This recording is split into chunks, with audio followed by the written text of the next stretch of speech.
At 7:32 on the morning of January 11th, 1945, Captain William Shomo climbed into the cockpit of his F-6D Mustang at Muro Airstrip in the Philippines, watching the ground crew finish fueling his plane for what should have been another routine photo reconnaissance run over northern Luzon. 26 years old, 203 combat missions, 1 aerial victory. The Japanese still had an estimated 300 fighters operating from airfields at Tuguearo, Apari, and Lag in northern Luzon. Shomo had been flying combat missions since early 1943. 16 months in the 82nd Tactical Reconnaissance Squadron, 16 months of moving from air airstrip to air rip along the New Guinea coast, and then to Moroai. 16 months of photographing enemy positions and strafing ground targets. 16 months in obsolete P-39 Iraqo Cobras and P-40 Warhawks that were too short-range to reach areas where Japanese fighters operated. The P-38 and P-47 squadrons got the aerial combat, the glory, the aces. Shomo got photos of empty beaches and wreck supply, dumps. Before the war, he had worked as an undertaker in Pittsburgh, Pennsylvania. He had attended the Cincinnati College of Embalming and the Pittsburgh School of Embalming. He knew how to prepare bodies for burial. Now, he was supposed to take pictures while other pilots became fighter aces. In December of 1944, his squadron finally received F-6D Mustangs, armed photo reconnaissance versions of the P-51. Longer range, better speed, the possibility of finally encountering enemy aircraft. On December 24th, Shomo took command of the squadron and moved it to Muro to support MacArthur's landing at Lingayen Gulf. He led his first combat mission in the new Mustang on January 9th, a low-level reconnaissance run to determine Japanese air strength in northern Luzon. As they approached the airfield at Tuguearo, Shomo spotted something he had never seen during all his months of combat flying: an enemy aircraft. A Val dive bomber turning onto final approach to land. Show closed to firing range. Its 650 caliber machine guns. 1 burst. The Val went down in flames. First aerial victory. After 202 missions after 16 months of waiting, 1 Val bomber shot down while it was landing. 24 hours later, Shomo was airborne again. Same mission. Check the Japanese airfields at Tuguearo, Apati, and Laog. Take photos. Strafe any targets of opportunity. His wingman was Lieutenant Paul Lipkaham. 2 F-6D Mustangs heading north on the deck. If you want to see how Shomo's first real air combat turned out, please hit that like button. It helps us share more forgotten stories like this one. Subscribe if you haven't already.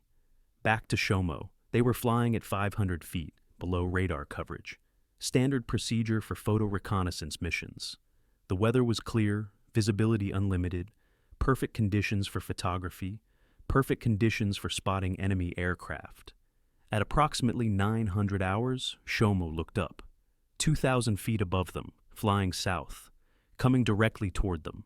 A formation of Japanese aircraft. Shomo counted them. 12 fighters, all Kawasaki Ki-61, Tonys except 1. A Nakajima Ki-44 Tojo. 13 fighters total, number, not just fighters. They were escorting something. A twin-engine bomber, a Mitsubishi G-4M Betty, 13 Japanese aircraft, 2 American Mustangs. The smart move was to stay low, stay undetected, let them pass, complete the photo mission, go home. Nobody would question that decision. Shomo had waited 16 months for aerial combat, 203 missions. Yesterday, he got 1 kill. A bomber caught landing. That was not fighter combat. That was target practice. Now he had 13 enemy aircraft 2,000 feet above him. Real combat. Real odds. This was what he had joined the Army Air Forces to do. Shomo keyed his radio, told Lipkaham they were attacking, pulled his Mustang into a climbing turn and Ilman up and over. Lipkaham stayed on his wing. The Japanese formation continued south, steady course. Steady altitude. They had not seen the 2 Mustangs climbing below them. Shomo completed the IML man and rolled out directly behind the enemy formation. Less than 40 yards separation. Point-blank range. The Japanese pilots still had not reacted. They thought the 2 Mustangs were friendly fighters joining the formation.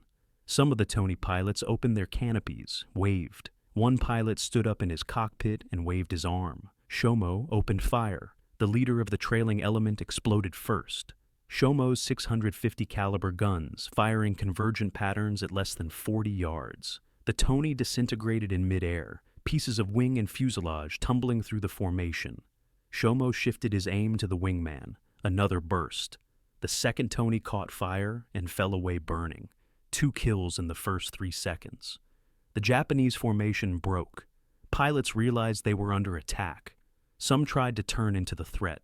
Some tried to dive away. Some froze.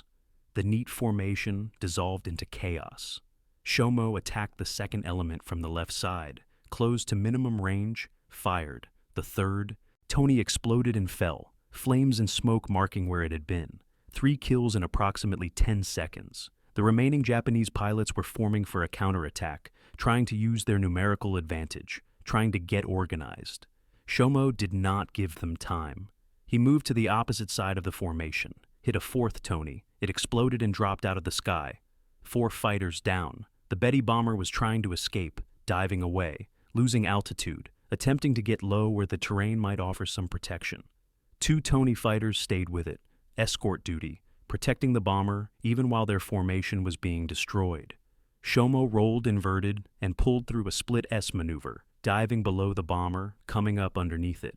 The Betty's belly was unprotected, no defensive armament pointing down. Shomo fired a burst into the underside of the fuselage. The bomber caught fire immediately. The pilot was trying to control the burning aircraft, trying to line up for a crash landing in a field below. 5th kill, the bomber. Shomo pulled up in a tight vertical spiral to regain altitude.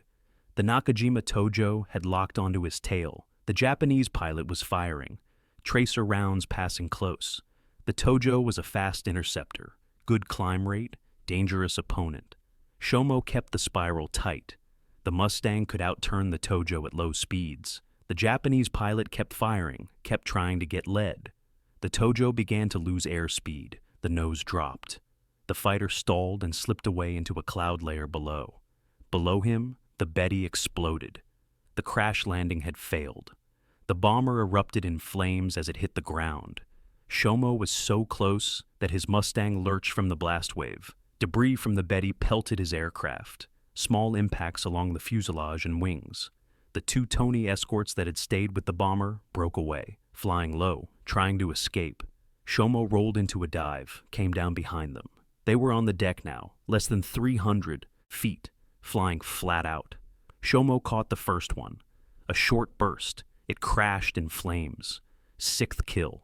The second Tony was still running. Shomo dived another 100 feet.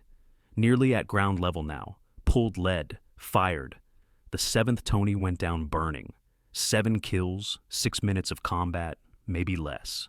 The sky was clear except for smoke from burning wreckage on the ground, and Lipscomb's Mustang higher up. Shomo looked around, checked his fuel, checked his ammunition. Still had rounds left, still had enough fuel to make it home. Lipscomb had been fighting his own battle during those 6 minutes. He had engaged the other Japanese fighters. Shomo had been too focused on his own targets to track what his wingman was doing. Now he could see 3 more smoke columns on the ground. Lipscomb had shot down 3 Tonys. 10 Japanese aircraft destroyed total. 3 had escaped into the clouds. 13 aircraft attacked, 10 destroyed, 3 fled. 2 American Mustangs against 13 Japanese aircraft. 10 kills? No. All losses. Shomo turned south. Lipscomb formed up on his wing. The flight back to Muro would take approximately 40 minutes. Shomo had time to think about what had just happened. 7 aerial victories in 1 mission. That made him an ace. More than an ace. Most pilots spent months or years accumulating 5 kills. Shomo had done it in 6 minutes.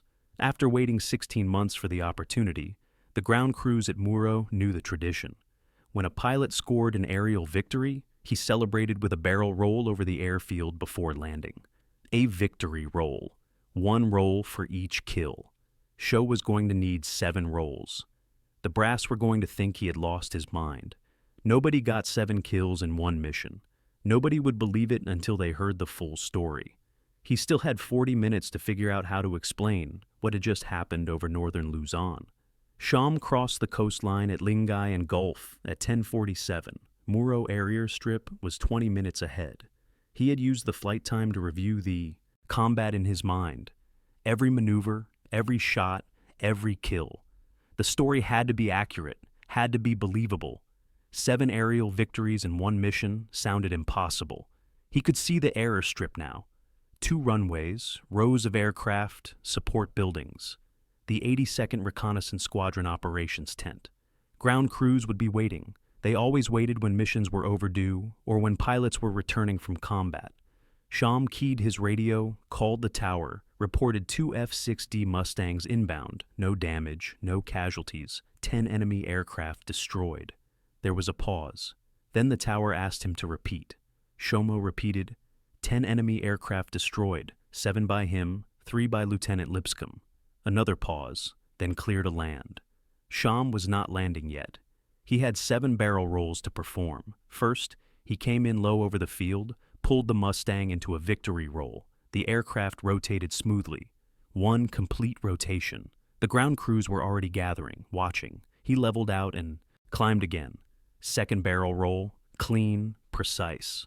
The crowd on the ground was growing, more personnel coming out of tents and buildings. 3rd roll, 4th roll. By now, the entire airship knew something unusual was happening. Nobody did 4 victory rolls. 3 was exceptional. 4 meant something extraordinary had occurred. 5th roll, 6th roll, officers were coming out of the operations buildings. Now, senior staff, colonels, generals, everyone wanted to see who was doing 6 victory rolls and why. 7th roll. Shomo completed it and entered the landing pattern.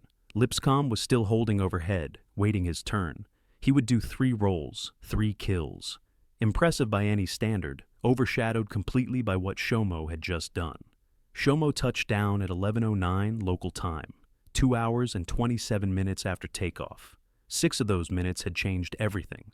He taxied to the squadron area, shut down the engine, opened the canopy. The ground crew chief was already climbing onto the wing, pointing at the gun camera, asking questions, demanding to know what happened. Shomo climbed out. His flight suit was soaked with sweat. The adrenaline was wearing off now. His hands were shaking slightly. Normal reaction after combat. After that much combat, the squadron intelligence officer arrived. Captain Shomo needed to debrief immediately, report everything while the details were fresh. The gun camera film needed to be developed. The kills needed to be confirmed. Shomo spent the next 3 hours in debriefing. He described the mission from takeoff to landing. Every detail, the climb, the Iamloman turn, the first burst, each subsequent kill, the Tojo on his tail, the Betty exploding, Lipscomb's 3 kills, the flight home, all of it documented, all of it recorded. The gun camera film was developed by 400 hours. The images confirmed everything. Clear footage of Japanese aircraft exploding, breaking apart, falling in flames. 7 distinct kills, all within 6 minutes. The film did not lie. Lipscomb's debriefing confirmed the same story from a different angle. 13 enemy aircraft, 2 Mustangs, attack initiated, 10 kills confirmed, 3 escaped. By 1600 hours, the confirmation was official. Captain William Shomo, 7 aerial victories, 1 mission, ace in a day. Only the 2nd American pilot to score 7 or more confirmed kills in a single mission. Navy Commander David McTell had scored 9 victories plus 2 probables back in October of 1944. Nobody else had come close. Word spread fast. By evening, pilots from other squadrons were coming by to hear the story directly, to see the pilot who had done the impossible, to ask questions about the tactics, the approach, the shooting. Shomo answered their questions, described the combat again and again. Each time the story sounded more unbelievable. Each time it was completely true. He had flown 203 combat missions before that day. He had seen exactly 2 enemy aircraft from his cockpit during all those missions. 1 Val bomber on January 10th, 13 aircraft on January 11th, 14 total enemy aircraft sighted during the entire war, 8 destroyed. That was a kill ratio no other pilot could match. 57% of all enemy aircraft he ever saw. 3 months later, on April 1st, 1945, Major William Shomo stood on Luzon in front of Major General Ennis Whitehead and received the Medal of Honor for leading an attack against overwhelming odds and destroying 7 enemy aircraft in one action. The citation called it extraordinary gallantry and intrepidity, unparalleled in the Southwest Pacific area. Shomo knew what it really was. 6 minutes after waiting 16 months. The story began long before January 11th. It began in August of 1941, when William Shomo enlisted in the aviation cadet program. He wanted to fly fighters. He wanted aerial combat. What he got was reconnaissance. The 82nd Tactical Reconnaissance Squadron flew missions that other pilots considered secondary work. Photo reconnaissance, ground attack, winged strafing runs, important work, necessary work. Not the kind of work that made aces. In early 1943, the squadron deployed to New Guinea. They were equipped with P-39 Arakko Cobras. The P-39 was an unusual aircraft. The engine was mounted behind the pilot. A 37mm cannon fired through the propeller hub. On paper, it looked formidable. In practice, it had problems. The primary problem was range. The P-39 could fly approximately 525 miles total range. That meant 260 miles out and 260 miles back with minimal reserves. The Japanese were operating from airfields beyond that radius. Rabal Truck Waywalk, all out of range for a P-39 on a combat mission. The squadron also operated P-40 Warhawks. Similar range problem, similar limitations. Good aircraft for ground attack. Adequate for photo reconnaissance over friendly or recently captured territory. Useless for reaching areas where Japanese fighters operated in strength. Meanwhile, P-38 Lightning squadrons and P-47 Thunderbolt squadrons were scoring victories. Pilots were becoming aces. Richard Bong, Tommy McGuire, Gerald Johnson, names that would become famous. They flew aircraft with the range to reach Japanese airspace. They flew missions where aerial combat was expected, likely almost guaranteed. Shomo flew missions where seeing an enemy aircraft was statistically improbable. Month after month, airstrip to airstrip along the New Guinea coast, photographing beaches, counting supply dumps, strafing trucks and barges, never seeing an enemy fighter. Other pilots in his squadron felt the same frustration. They had trained for aerial combat. They had the skills. They had the desire. They did not have the aircraft range or the mission assignments that would put them in position to use those skills. By late 1944, the situation had not improved. The squadron moved to Morotai. MacArthur's drive toward the Philippines was accelerating. The reconnaissance missions became more important, more dangerous. Flying low over enemy territory, photographing defenses, marking targets for bomber strikes, getting shot at by anti-aircraft guns. No aerial combat. Then in December, everything changed. The squadron received new aircraft, F-6D Mustangs. These were P-51D Mustangs modified for armed photo reconnaissance, cameras mounted in the fuselage, 650 caliber machine guns retained, and most importantly, range. The F-6D could fly over 900 meters on internal fuel, with drop tanks over 1,400 meters. For the first time, Shomo had an aircraft that could reach Japanese airspace and return. For the first time, aerial combat was possible. On December 24th, Shomo took command of the squadron. He was now responsible for leading missions, planning routes, assigning targets. He moved the squadron to Muro on January 1st, 1945. They were positioned to support the Lingayen Gulf landings. Finally in position, finally with the right aircraft, finally with a chance. January 9th was his first combat mission in the Mustang. It was also only his 6th flight. In the aircraft type, he was learning the Mustang while leading combat missions. The aircraft handled beautifully, faster than anything he had flown before. More responsive, better visibility, every advantage. The mission was simple. Fly north to Tugiguro. Photograph the Japanese airfield. Determine enemy strength. Look for aircraft on the ground. Take pictures. Return. They approached Tugiguro at low altitude. Shomo saw the airfield, saw aircraft on the ground, then saw movement. An aircraft in the air.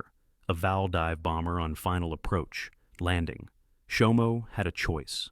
His mission was photo reconnaissance. He was supposed to take pictures and leave. Engaging an enemy aircraft was not part of the assigned mission, but he had waited 2 years for this moment. One enemy aircraft.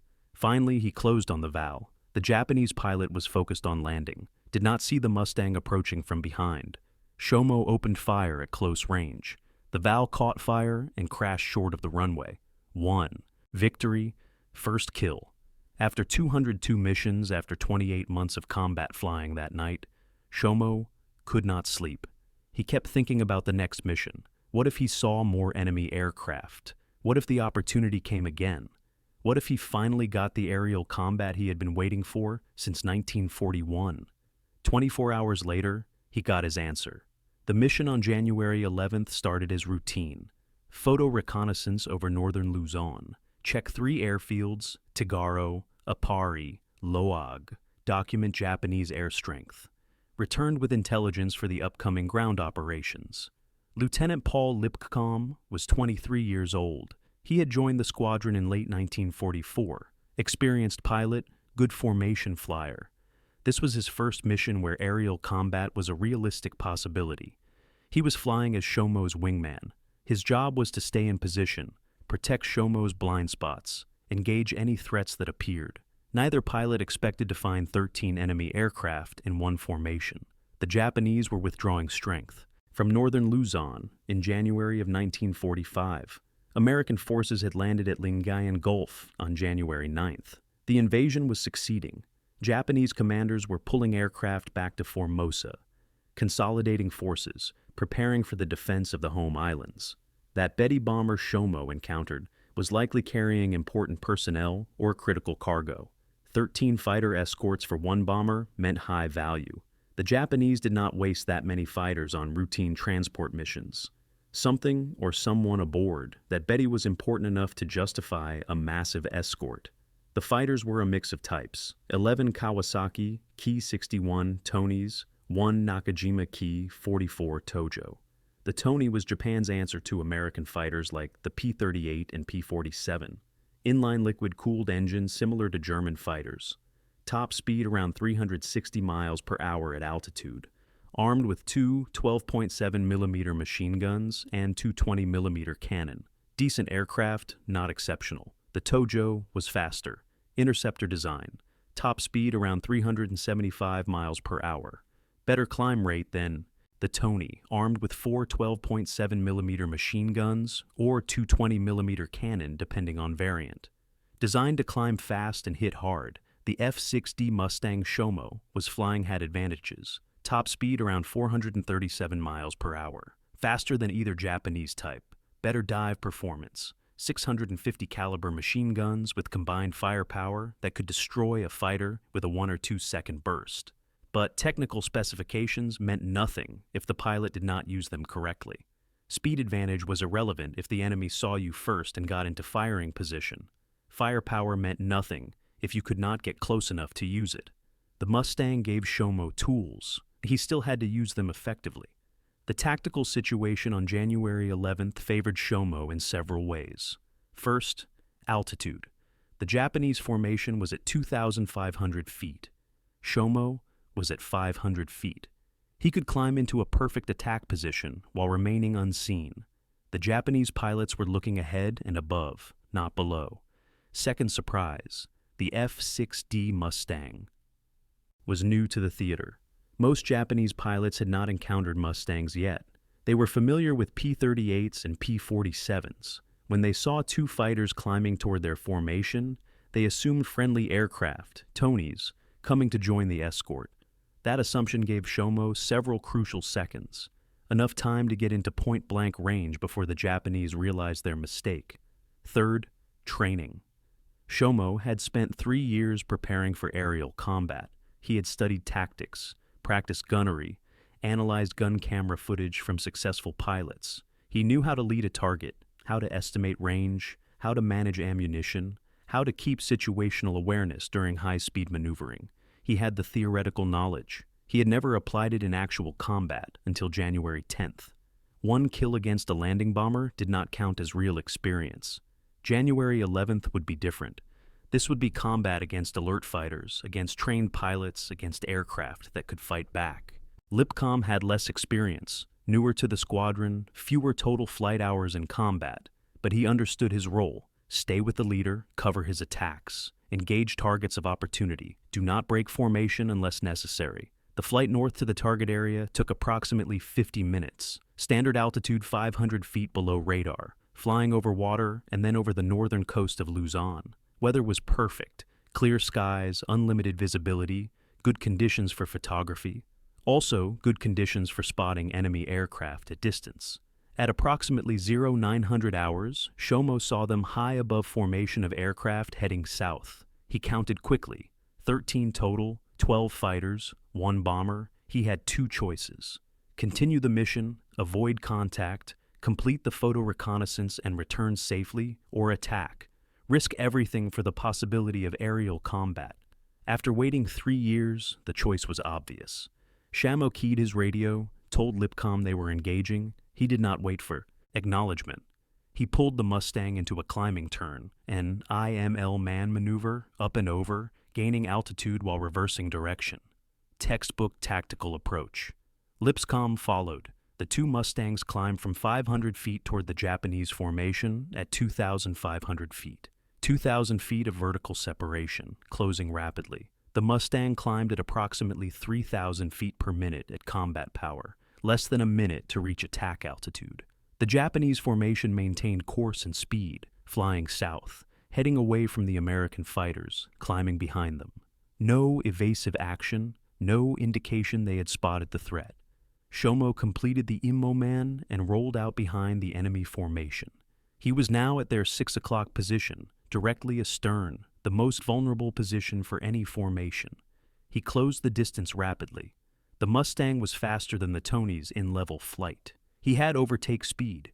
At less than 40 yards range, he opened fire. The convergence point for his 650 caliber machine guns was set for approximately 300 yards.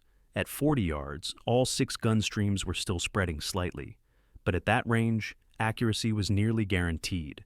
The combined firepower was devastating. The first Tony exploded instantly. The pilot never knew what happened. One moment he was flying formation, the next moment his aircraft was disintegrating around him. The wreckage tumbled through the formation. Other pilots saw it, realized they were under attack. Shomo shifted aim. Second Tony, same result. Explosion, debris. The aircraft ceased to exist as a functional machine within 2 seconds of being hit. Now the formation broke. Pilots reacted. Some turned left, some turned right, some dived, some climbed. The neat escort formation dissolved into individual aircraft, taking individual evasive actions. No coordination, no tactical response, just survival instinct. Shomo had trained for this moment. He knew what happened when formations broke under attack. Chaos favored the attacker. If the attacker stayed calm, maintained awareness, picked targets methodically. He went after the second element, came in from the left side. The Tony pilot saw him coming, started to turn. Too late. Shomo fired. The aircraft exploded.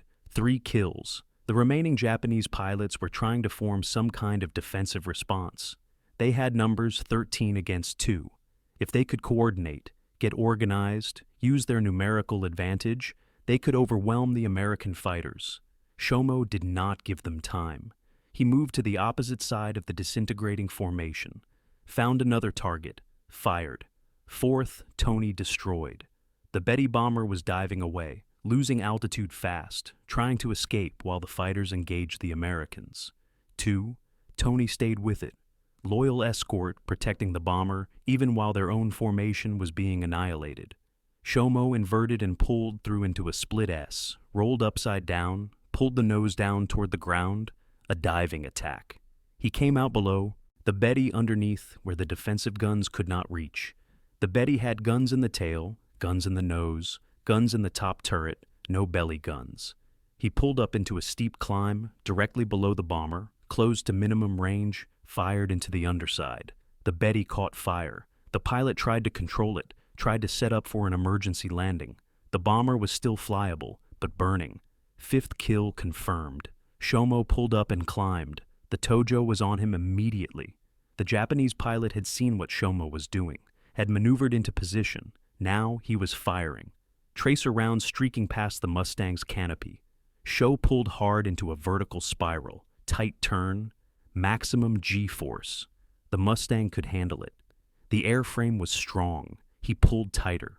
The Tojo tried to follow, tried to keep firing, but the tight turn bled airspeed. The Tojo began to slow. The nose dropped. The fighter stalled and fell away into clouds below. Shomo checked his position. The Betty hit the ground and exploded. Massive fireball. The two escort Tonys broke away from the wreckage, flying low, maximum speed, trying to escape. Shomo rolled into a dive, went after them, caught the first one at 300 feet altitude, short burst, it crashed. 6th kill. He stayed in the dive, went lower, nearly at ground level, caught the second escaping Tony, fired. It went down burning. 7th kill. 6 minutes had elapsed since the initial attack, maybe less. The combat had moved across approximately 15 miles of terrain. Started at 2,500 feet. Ended at ground level. 7 Japanese aircraft destroyed. Wreckage scattered across northern Luzon. Shomo pulled up and looked for Lipcom. Found him higher up. Still engaged, still fighting. 3 more smoke columns on the ground marked Lipcom's kills. 10 total. 3 escaped. The mission was complete. The aerial combat was over. Now they had to get home.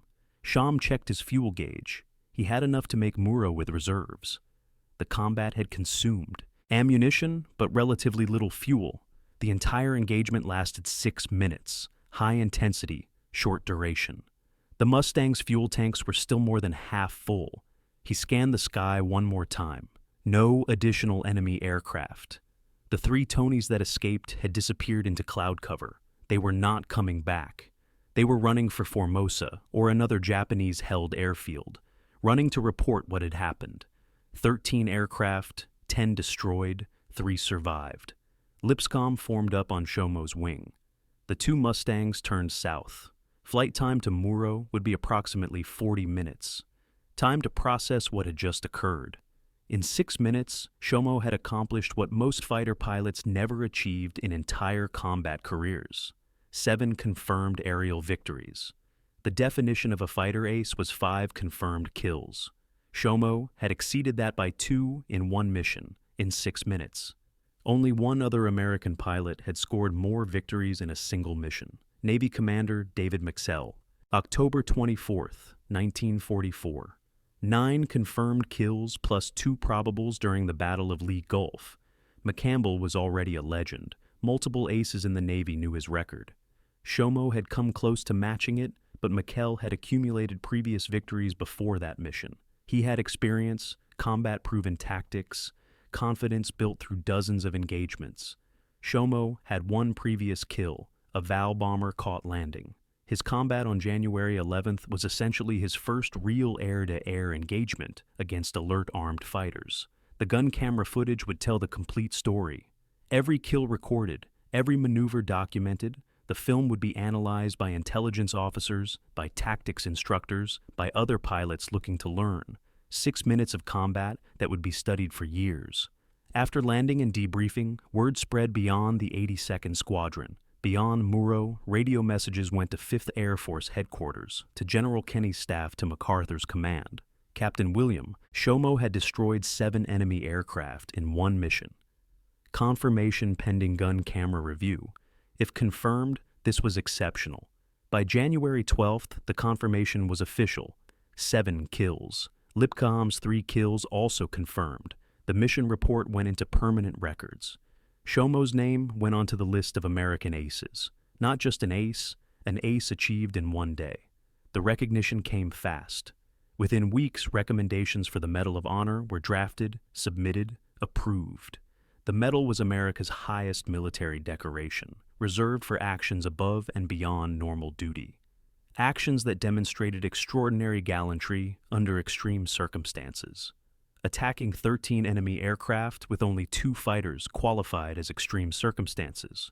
Destroying 7 of them qualified as extraordinary gallantry. The Medal of Honor was appropriate. On April 3, 1945, Major General Ennis Whitehead presented the medal on Luzon. Shomo had been promoted to major on April 1st. The ceremony was brief military formality. The citation read aloud. The medal presented, photographs taken. Shomo continued flying combat missions. After January 11th, he flew additional reconnaissance missions over Japanese-held territory. He encountered enemy aircraft only one more time during the war. Saw 4 Japanese fighters at distance. Did not engage. Wrong tactical situation. Wrong mission parameters. His final combat statistics were unusual. 203 missions before January 11th. 14 total enemy aircraft sighted during entire war. 8 destroyed. 57% kill ratio. No other pilot in the Pacific Theater had that percentage. The F-6D Mustang he flew on January 11th was named Snooks 5. All of Shomo's aircraft carried that name, Snooks, plus the appropriate number, a reference to his civilian profession, his background, his identity before the war. Snooks 5 was later lost. Another pilot flying it on a different mission. Aircraft destroyed. Pilot survived. Shomo's next Mustang was briefly named Snook 6. He changed it. The new name was the Flying Undertaker. Recognition of what he had done, who he was, his previous profession combined with his combat record. The war ended in August of 1945. Shomo stayed in the military. The Army Air Forces became the United States Air Force in 1947.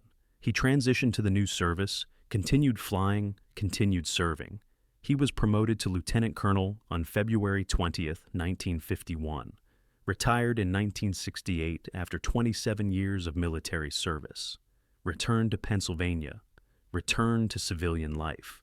In interviews years later, reporters asked him about January 11th, 1945, about the 6 minutes that made him famous, about 7 kills in one mission. Shomo's answers were consistent. He emphasized luck, timing, the right circumstances. He did not claim to be exceptional, did not claim superior skill, just a pilot who got the opportunity and took it. But other pilots who studied the gun camera footage saw something different. They saw precise shooting, perfect deflection, angles, efficient ammunition use, situational awareness, tactical intelligence. Those things were not luck. Those things were skill applied under maximum pressure. January 11th, 1945 demonstrated what happened when 3 years of frustrated waiting combined with 6 minutes of perfect opportunity. Shomo had been ready. When the moment came, he executed flawlessly. That execution saved American lives. 10 fewer Japanese aircraft meant 10 fewer threats to American bombers, to transport aircraft, to reconnaissance missions. Every enemy aircraft destroyed was one less weapon pointed at American forces. Shomo died on June 25, 1990, 72 years old, buried in St. Clair Cemetery in Greensburg, Pennsylvania. The Medal of Honor went with him. The recognition, the record, but the lesson remained. The lesson was simple. Preparation matters. 3 years of training, 3 years of studying tactics, 3 years of frustrated waiting while other pilots became aces. All of that preparation meant nothing until the moment arrived. But when the moment arrived, the preparation made the difference between success and failure, between 7 kills and getting shot down. Shomo understood something that many pilots never learned. Aerial combat was not about bravery alone. It was about skill applied correctly, about recognizing the tactical situation, about using every advantage, speed, position, surprise, firepower. The Mustang gave him the tools. His training told him how to use them. His decision to attack gave him the opportunity. Lieutenant Paul Lipkacom received the Distinguished Service Cross for his actions on January 11th. 3 confirmed kills. Aggressive engagement against overwhelming odds. Support for his squadron commander during the attack. Lipkacom's 3 victories brought his total combat score to 3. He survived the war, returned home. His name appears in military records alongside Shomo's. 2 pilots, 13 enemy aircraft, 10 destroyed.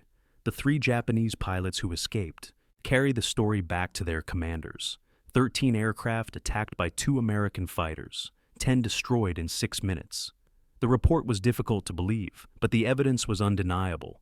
10 aircraft missing, 10 crews lost, only 3 returned. Japanese air strength in the Philippines was already weakening by January of 1945. American air superiority was established. Missions like Shomo's accelerated the process. Every Japanese aircraft destroyed reduced their capability to resist, reduced their ability to attack American forces, reduced the duration of the war. Individual actions mattered. 1 pilot, 1 mission, 7 aircraft destroyed. The cumulative effect of hundreds of missions like this across the Pacific theater created the conditions for American victory. No single mission won the war, but every successful mission contributed.